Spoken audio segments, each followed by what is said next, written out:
Good afternoon, everyone. Thank you for joining us today for our webinar, Social Media Tools, Does Your Facebook Measure Up? Today, Ellery Long is going to take you through managing your Facebook stats and giving you lots of tips on why you want to look at that and how to do that. Just a couple things before we get started. First of all, this is one of our shorter webinars, so it'll be about 25 minutes long. And at the end, we will do Q&A. So if you think of some questions along the way, go ahead and type those into the box that you see in your GoToWebinar window, and we'll be more than happy to answer as many of those as we can at the end. To try to avoid one question we get every time, but I'm sure we'll get it anyway. Yes, this is being recorded, so once the webinar is over, you will be able to see this. It will be put up on our help site next week. So if you go to help.verticalresponse.com and click on webinars, you'll be able to find the recorded version of this next week. So with that, I'm going to hand this over to Ellery, and he is going to take you through Facebook Insights. Thank you. So as Joe mentioned, it is a relatively quick webinar, so I'm going to get right into it and just essentially going to cover three simple questions. Why should you measure Facebook? Why should you bother? What should you be measuring? And how should you go about doing that? What tools are out there? This is part of our social media tools series, so we're going to look specifically at the tools you can use to measure your Facebook performance and impact.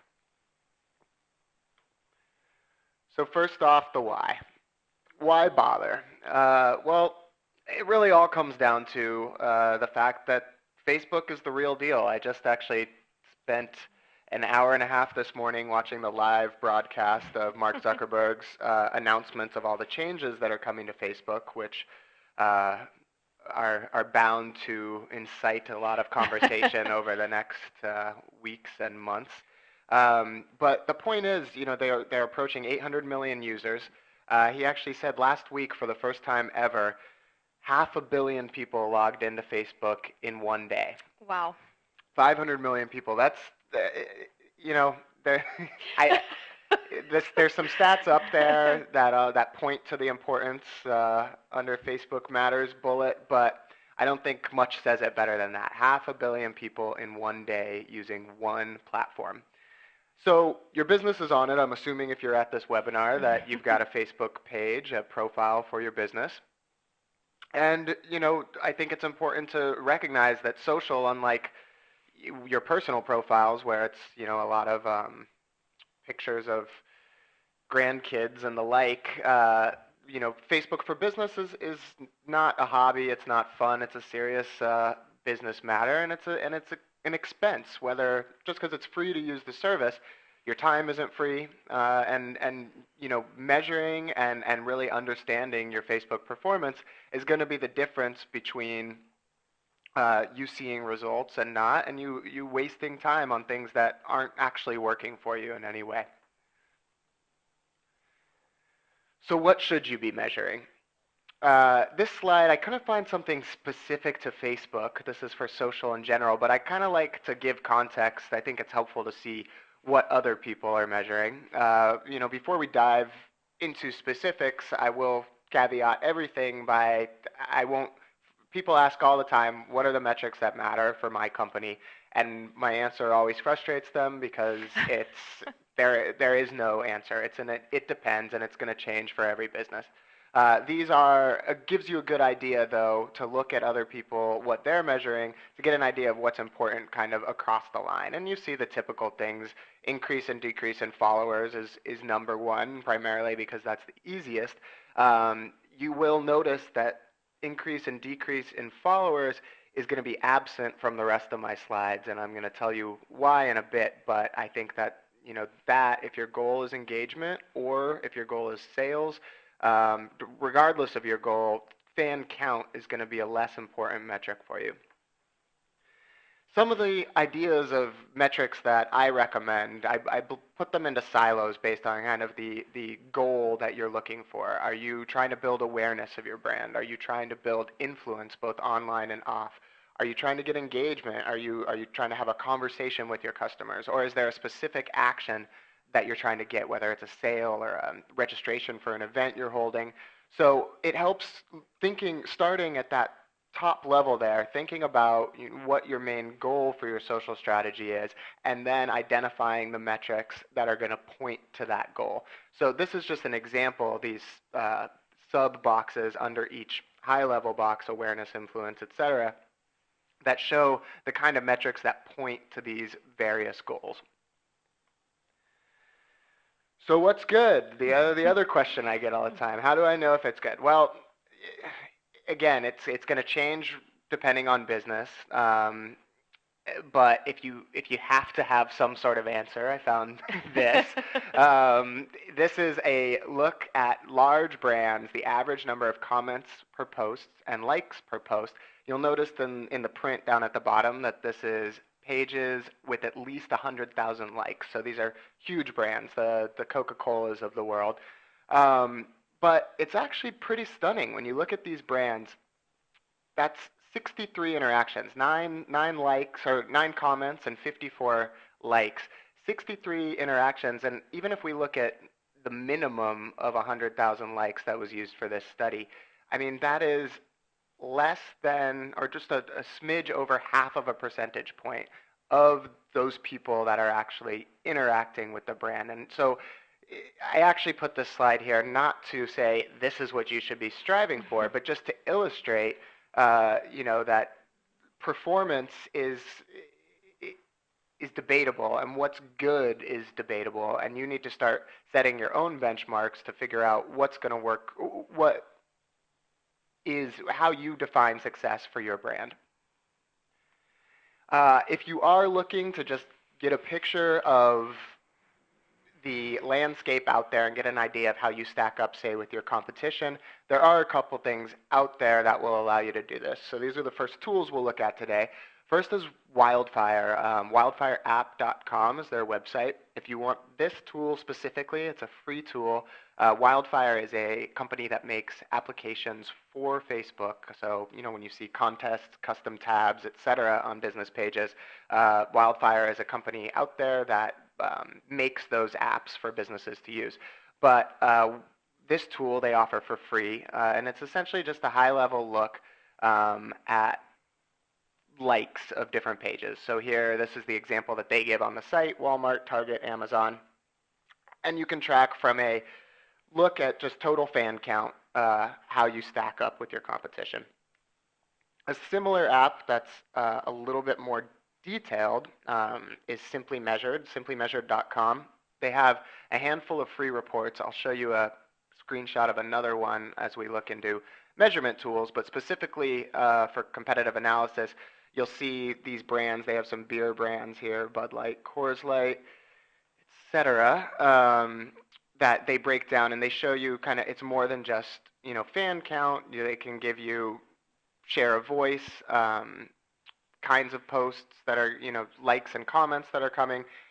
I will say that this is all stuff that you could go by just going to each of your competitors' pages on Facebook, putting them into Excel, and making a chart. This isn't nothing groundbreaking, but it's kind of nice to just have it automated and done for you. So worth checking out.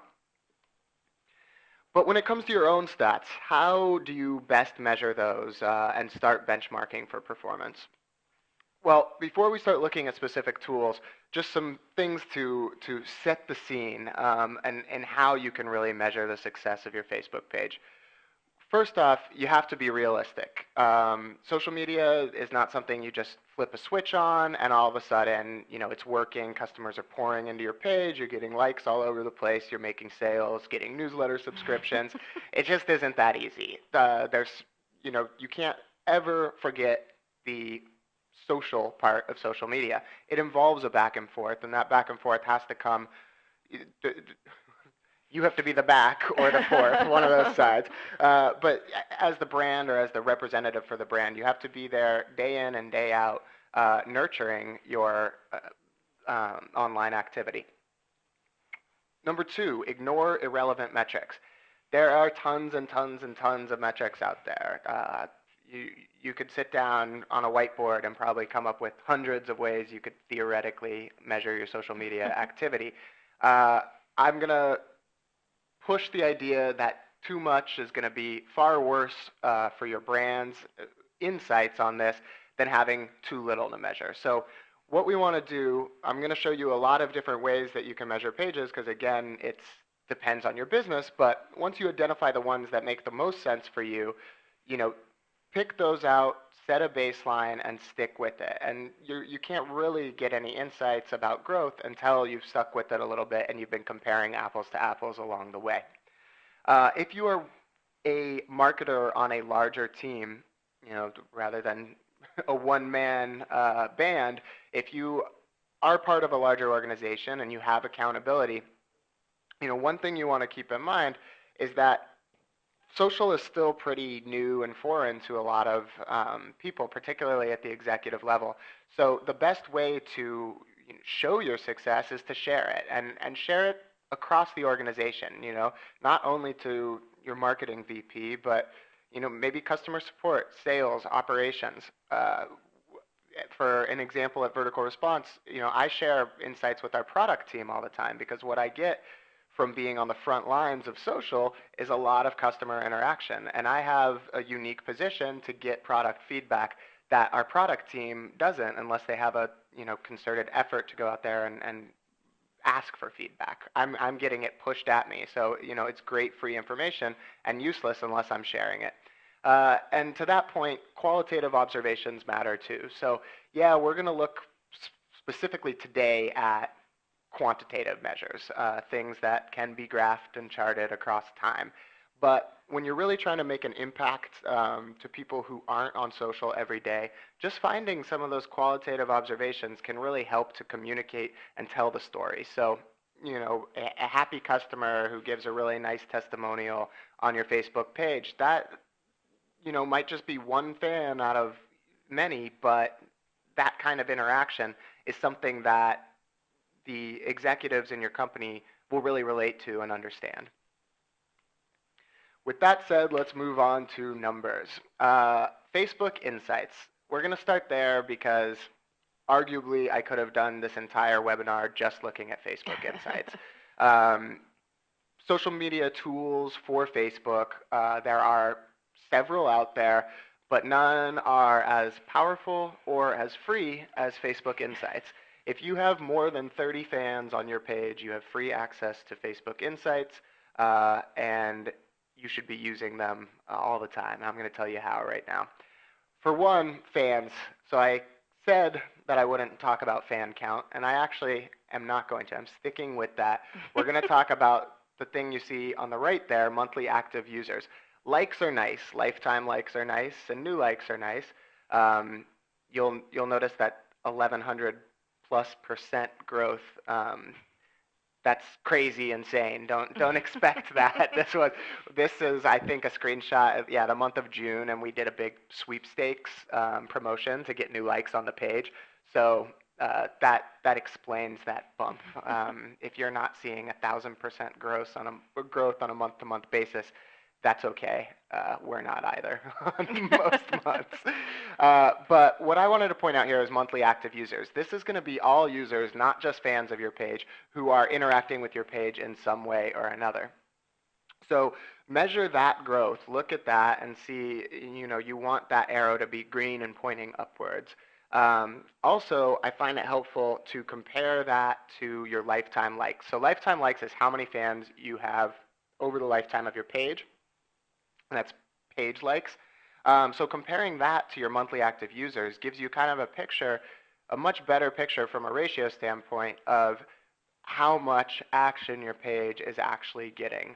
Because if non-fans are interacting with your page, that matters too. So really focusing on users instead of likes is going to be more beneficial for you. Another top-level view that Facebook Insights provides is post views and post feedback, both really, really helpful metrics. If you already run a company blog or manage Google Analytics for your company, you already have a good idea of what post views is. It's really traffic across your Facebook page. So that's going to be impressions, and again, all users, not just fans. So that's how many eyes or sets of eyes were on some piece of content that you shared on Facebook, which is going to give you a better idea of the reach that you have. Additionally, you've got feedback here. So feedback is going to be likes and comments on actual posts. So not page likes, but likes or comments on anything that you share on the page. And so comparing your feedback to your views is going to give you an idea that goes back to that slide I showed you of big brands, how many likes and comments they're getting on the average view. So if you compare that feedback to the number of post views, that's going to give you an idea of what percentage of your fans or of the people viewing your page are taking the next step and interacting with it, which is, kind of the ultimate goal. Looking closer at post feedback, and this is under the interactions section of Facebook Insights, you get to really drill down and see what that interaction percentage is. You'll see in the far right column feedback, and I have this sorted by that. So this is going to give you the posts up top that have the most feedback as a percentage of the amount of impressions that were on it. So this is really great because you can start taking insights about the content you've been sharing and really craft a content strategy moving forward from it. So if you're seeing that people are relating much more to product news than, say, industry news, or if people are relating more to behind-the-scenes views of your company, employee profiles, things like that, it's going to help you figure out what's really resonating with your audience. And that's key when, we go back to the idea of not wasting your time or fiddling around on Facebook, trying to put things that are actually going to go towards your goals. There's also a breakdown on the user tab of your user breakdown, daily active users. So what this is going to tell us is some key questions. How are users interacting with your page, and when are they interacting most? So how are they using? Are they liking posts versus commenting? Are they leaving posts on your wall versus commenting underneath the specific post you put? And then think about what you want. If you'd prefer more comments than likes, say, and I would encourage you to move more towards that frame of mind, comments actually take more than pushing a thumbs up on a page. That shows real interaction and engagement with your fans. So if you're seeing a huge ratio of likes versus comments, maybe you need to think about what you can do to your status updates that might encourage commenting more. Is it asking questions? Is it asking your customers to tell you a story about, what they've done with your product or what have you? These are all different things that you can find out by looking and seeing how your users are interacting with your page. When do they interact most is going to help you with a content schedule. So if you're seeing big spikes on, Tuesdays rather than Thursdays, maybe if you're not a daily poster, and a lot of Facebook brand pages are not, if you're just posting a few times a week, you want to make sure that you're getting the most bang for your buck on those posts. So this part of Facebook Insights can help you figure that out. User activity is going to tell you two main things here. One is tab views and one is external referrers. Again, this is similar to, say, a Google Analytics mindset. So what you can pull from this is how your fans are finding your page. So, and that's going to be from external referrers. And if you start seeing a spike, or to the contrary, if you see, hey, why isn't my blog on here? I try and send people to my Facebook page from my blog all the time, but I'm only getting 10 referrals a month from that. It helps you figure out what you're doing right and what you're doing wrong, and what areas you might need to focus on to drive more traffic to Facebook, if that's your goal.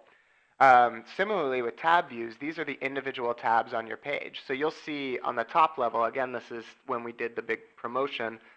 So that app, that's the custom sweepstakes app we were using. So that is where we saw most of the action because people were coming from other sources that were publicizing that sweepstakes that was going on.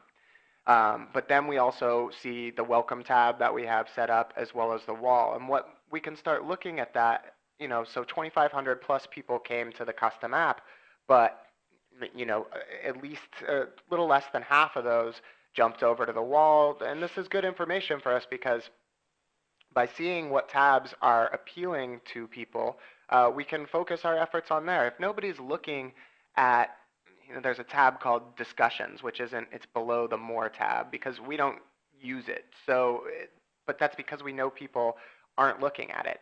What if it was the opposite? What if photos was the first thing that people were looking at after your wall? And you don't have any photos. That's a great thing to realize that, hey, people are looking for stuff here. I need to make sure that they have something to find.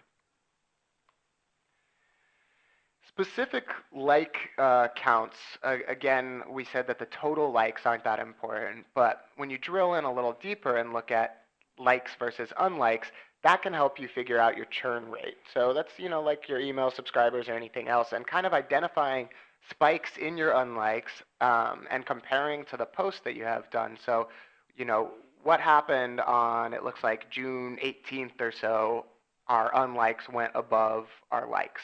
So what happened on June 18th from a content point that might have turned some people off? Did we post too much that day? You have to kind of take a couple leaps from the data that you're getting and add some color of your own, but there are a lot of insights to pull out of information like that. The last piece of information that I think is definitely worth looking at and considering on the Facebook Insights platform is the demographics. And we're going to look at a couple other tools that give you more in-depth demographics. But this is your pretty straightforward, gender, age, and location. So I think, your content, it's all about how you're going to talk to your fans, right? And it's all about the content that you're sharing. So if you're sharing content that is geared towards a group that's completely different than what in reality is looking at your page and is a fan of your page, you might need to reevaluate that. Another thing that I find, if you are a national or even international business, the location information is really helpful. So you'll see that we have more fans in Seattle than anywhere else. So that's something that I would have never have thought or known. I would have assumed San Francisco would be number one because that's where we're based. Mm-hmm. Or even New York, San Francisco, Dallas, because those are the most populous states out there. But no, we have a base of users in Seattle. And it's actually funny, the other day on Twitter, some guy tweeted, I guess he had just moved to Seattle, and he says, people in Seattle love vertical response. What's the deal? And then he went on to commend a competitor of ours, and he was actually seeming a little bit perplexed that people in Seattle liked us. But so it is that went to show for me that the insights we're pulling from Facebook actually are really, it's really happening and it's real information. And that's something that we can tap into by, maybe hosting events in Seattle or doing something to that extent. So looking at that, whether it's geographical location or language, if you're seeing, a high percentage of non-English speakers on your page, what's that telling you, and is there a better way that you can communicate? So more, if you really want to maybe spend a little money and Facebook Insights is not enough for you, are there other apps or companies out there that can provide good statistics for your Facebook page to measure performance? Yes, there are a handful. I'm going to show you 4 today that are relatively inexpensive or free. This first one we're going to look at is actually free to a certain amount of accounts, but assuming you have, one fan page, more than useful. And essentially what these are going to do, they're going to give you mostly the same information that Insights does, but it's going to give it in different presentation. So it's less for you to kind of have to figure out how best to display in a way that might be good to present to your leadership teams. So, something I think that's nice about allfacebookstats.com here, you'll see on the pie charts on the right, post type distribution and interactions distribution. So that's, what we talked about earlier, how many likes to comments you're having. And also post type. So you can get an idea. It's easy you just post every day. You don't really think about it. It's nice to step back and get a look at, okay, I'm posting really heavy on one content or another. And you might see from the, you can see up top what post here, a photo post got the most likes and comments. Well, photos, it looks like, only make up, 20% of what we're posting. Maybe it's worth bumping that ratio up. So some of the cool insights you can pull from all Facebook stats. Simply Measured, this is the one I showed you earlier. This is another free report that they offer. And again, it's another way of breaking down the engagement by post type and looking at when you're getting the most action on various kinds of posts. Socialreport.com, not free. I think they'll give you a 30-day free trial, but for a couple of pages, it starts at somewhere around like no more than $15 a month, so it's not a huge investment.